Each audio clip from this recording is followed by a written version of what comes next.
வணக்கம் சொந்தங்களே, இன்றைக்கும் பல விஷயங்களோட உங்களை நான் சந்திக்கிறேன். நிச்சயமாக வடகிழக்கு பகுதியில் இன்றைக்கு பல பிரச்சனைகள் தலை தூக்கி இருக்கிறது அல்லது பூதாகாரப்படுத்தப்படுகிறது. அந்த வகையிலே இன்றைக்கு பார்த்தீங்கன்னு சொன்னால் இன்று 10ஆம் தேதி, அதாவது டிசம்பர் மாதம் 10ஆம் தேதி இன்றைக்கு வலிந்து காணாமல் ஆக்கப்பட்டவர்களுடைய உறவுகள் மிக பாரிய அளவிலே வடக்கு கிழக்கு தழுவியதிலே போராட்டங்களை நடத்தி கொண்டிருக்கிறார்கள்.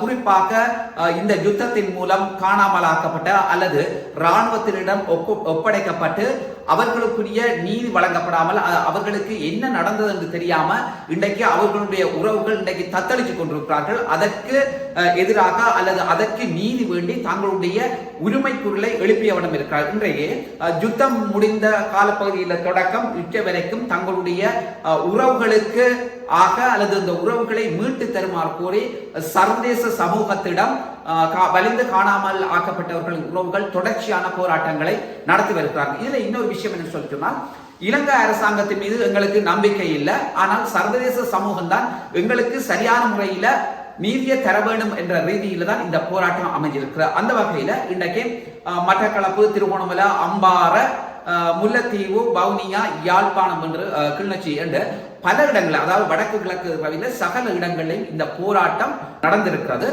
அதற்காக தங்களுடைய உரத்த பொருளை இந்த உறவுகள் வலிந்து காணாமல் ஆக்கப்பட்டவர்கள் உறவுகள் இந்த குரலை எழுப்பி இருக்கிறார்கள். ஆனால் இதனூடாக எப்படியான நீதி கிடைக்கப் போகிறது என்பது நிச்சயமாக கேள்விக்குறியாக காணப்படுகிறது. இருந்தாலும் தங்களுடைய உற்றார் உறவினர்கள், சொந்த பந்தம், கணவன், மனைவி சொல்லி இப்படி பலரை இழந்து தவிக்கின்ற இந்த உறவுகளுக்கு சரியான வகையிலே நீதி கிடைக்கப்பட வேண்டும். ஆனால் ஏனென்றால் அந்த துயரம், அந்த வலி, ஆனால் அந்த வலியை சுமந்தவர்களுக்கு மாத்திரம்தான் தெரியும். ஏனையவர்களுக்கு தெரியாது நான் சொல்லவில்லை. தெரிஞ்சாலும் சிலர் கண்டும் காணாததும் போல் இருப்பதுதான் வேதனைக்கான விடயமாக இருக்கிறது. சரி, இது ஒரு விஷயம். இதை விட இன்னும் ஒரு முக்கியமான விஷயம் என்னன்னு சொன்னால், நேற்று மாலை யாழ் போதனா வைத்தியசாலைக்குள் நாடாளுமன்ற உறுப்பினராக இருக்கக்கூடிய அவரும் ஒரு வைத்தியர் அர்ச்சுனா அவர்கள் புகுந்து வைத்தியர், அதாவது யாழ் போதனா வைத்தியசாலையினுடைய பணிப்பாளர் அவர்கள் சத்தியமூர்த்தி அவர்களை அச்சுறுத்தியதாக அவர் யாழ் போலீஸ் நிலையத்திலே முறைப்பாடு ஒன்றை செய்திருக்கிறார். சரி, இது அர்ச்சுனா அவர்கள் அச்சுறுத்தினாரா அல்லது யாழ் போதனா வைத்தியசாலைக்குள்ள இருக்கிற புறப்பாடு சம்பந்தமா அவர் போய் கேட்டறிஞ்சாரா என்ற விஷயம் தொடர்பாக இதுவரைக்கும் சத்தியமூர்த்தி அவர்கள் எந்த விதமான கருத்தை தெரிவிக்கவில்லை. ஆனால் தன்னை அச்சுறுத்தியதாக அவர் இந்த விஷயத்தை சொல்லியிருக்கிறார். ஆனால் இன்றைக்கு சமூக வலைத்தளங்கள் ஊடாக இந்த விஷயம் பரப்பப்பட்டிருக்கிறது.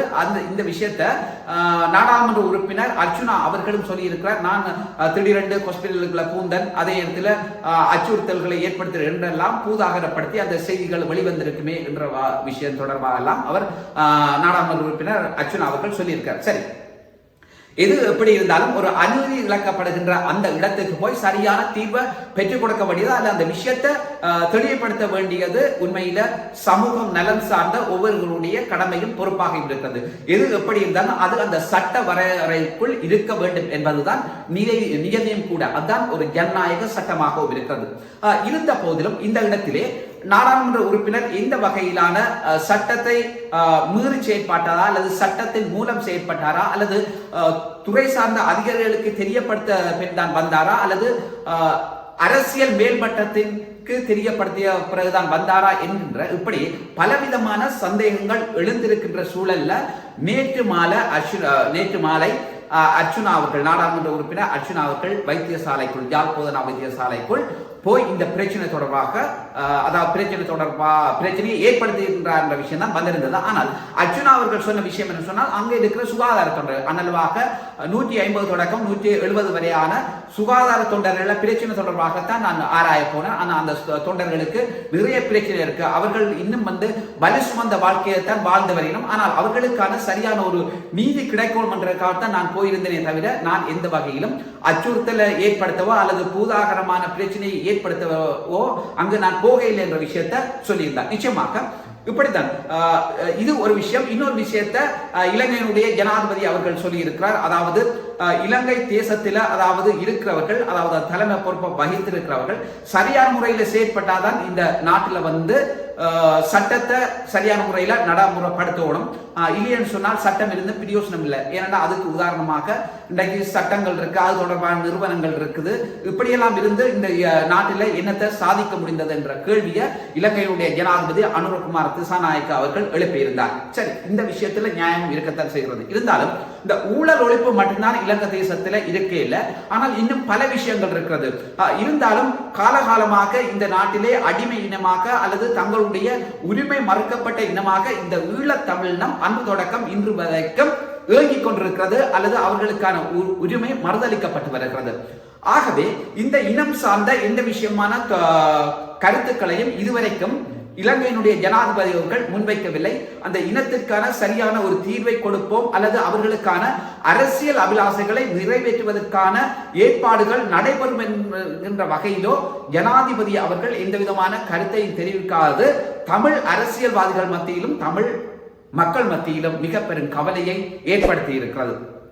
ஆனால் அனுரகுமார் திசாநாயக்க அவர்களை பொறுத்தவரையிலே இந்த தேசத்தை எப்படி கட்டியெழுப்பது, இந்த தேசத்திலே எப்படியான மாற்றங்களை உண்டாக்குவது, அதே போன்று இந்த தேசத்திலே எப்படியா ஊழலை எப்படி ஒழிக்க முடியும், இப்படி பல விஷயங்களை சொல்லி வர நல்ல விஷயம். கட்டாயமாக ஒரு நாட்டுக்கு ஒரு நாட்டினுடைய அரசு தலைவருக்கு இருக்க வேண்டிய பண்போல் இதுவாக இருக்கிறது, நல்ல விஷயம். ஆனால் நீங்கள் ஏன் இதுவரைக்கும் உங்களுடைய சகோதரனுமாக அல்லது இந்த தேசத்திலே கலை கலாச்சார பண்பாட்டு விழுமியங்களை கொண்ட ஒரு தேசிய இனத்துக்கு சரியான ஒரு தீர்வை அல்லது அந்த இனமும் உங்களை போன்று இந்த மண்ணிலே வாழ வேண்டும் என்று நீங்கள் ஏன் நினைக்கவில்லை என்கின்ற இந்த கேள்வி மக்கள் மத்தியிலே எழுந்திருக்கிறது. இப்படித்தான் இலங்கையினுடைய அரசியல் நிலவரங்கள் போய்கொண்டிருக்கிறது. நல்லது சொந்தங்களை, இன்னும் ஒரு முக்கிய தொகுப்பினூடாக உங்கள் அனைவரையும் சந்திக்கின்றேன். உங்களிடமிருந்து விடைபெறும் நான் மன்றா. நன்றி.